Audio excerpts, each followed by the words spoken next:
I have nothing to do with the proposal for any elections of Sara Duterte in 2028. For all you know, I might vote for her. Your Honor. Di ba? Well, this is a way of seconding the motion of Senator Subiri.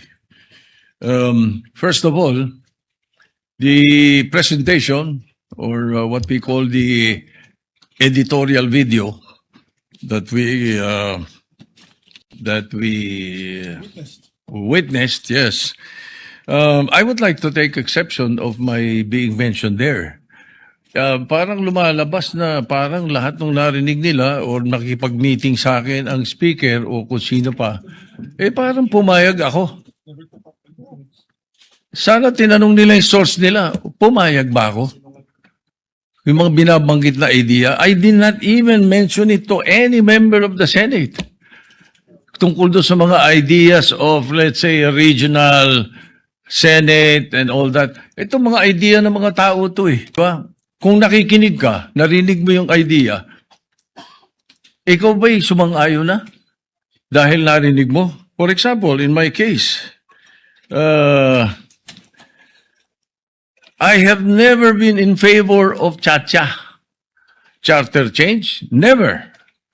From the day I became a senator up to the present, ang dami namin pinagdaanan dyan. Ang mas gusto ko, CHA. C-H-A, not charter change. Ang kailangan natin, CHA, character change. That is what we need.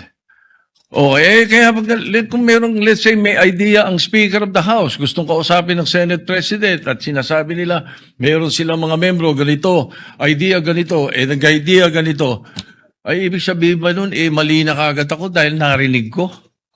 Ano? Did I agree? Ang sabi ko pa nga, if you're going to change or amend, not change amend, ang nabanggit ko.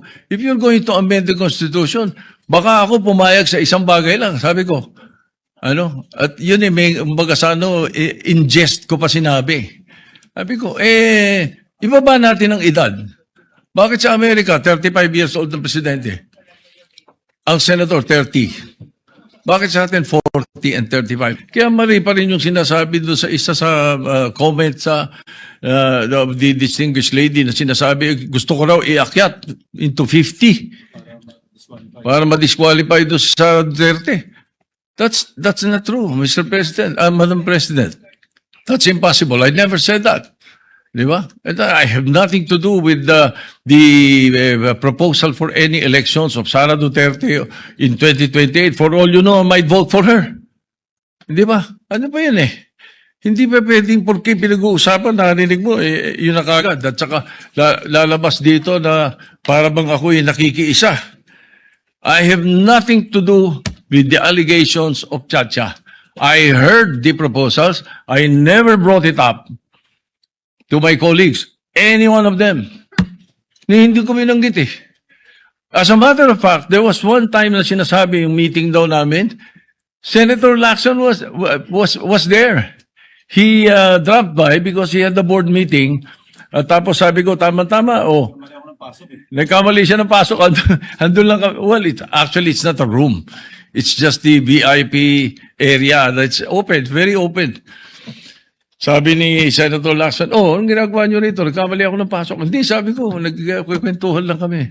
Sabi ko, at tinanong ko pa siya, ilan ba yung kwartong pinapagawa sa new Senate building? I even asked him that. Bakit? Sabi niya, why? Ito kang kako, yung mga congressmen gustong gawing regional. Gusto nilang gawing 36 ang mga senador. Sabi ko, tatanong ko kung kakasya ron. We were joking. So yung mga source na nakikinig ng mga kwento, parang they make it sound sinister. Mag-ingat po tayo sa mga ganong kwento. Hindi ko sinasabing hindi nangyari. Nangyari. Yung nag-usap kami, nakita kami. As a matter of fact, you will not be surprised.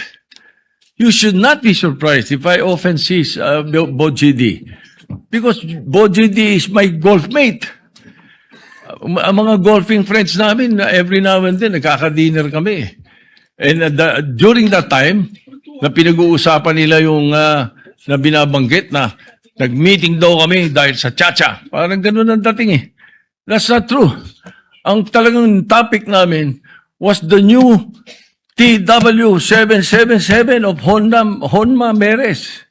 It's a new set of clubs that Speaker Boji was telling me that he wanted to buy and asked me if I tried it already. Eh kami mga golfing buddies na grupo eh. Even Dom Mendoza was there because Dom Mendoza is NPC also. He's the Secretary General of NPC. So pagka nakikita-kita kami almost every 2 weeks, every month we have an NPC meeting. We always miss you, Madam President, because you seldom attend. You know? So hindi dapat masamain kung nag-uusap-usap ang mga politiko, kung may mga idea mga politiko. That's why I really take offense. I take exception to what was presented. But I don't care about what the other mention or the other things that were mentioned. But as far as the issue of my involvement in Chacha is concerned, I vehemently deny. Definitely, I have nothing to do with that.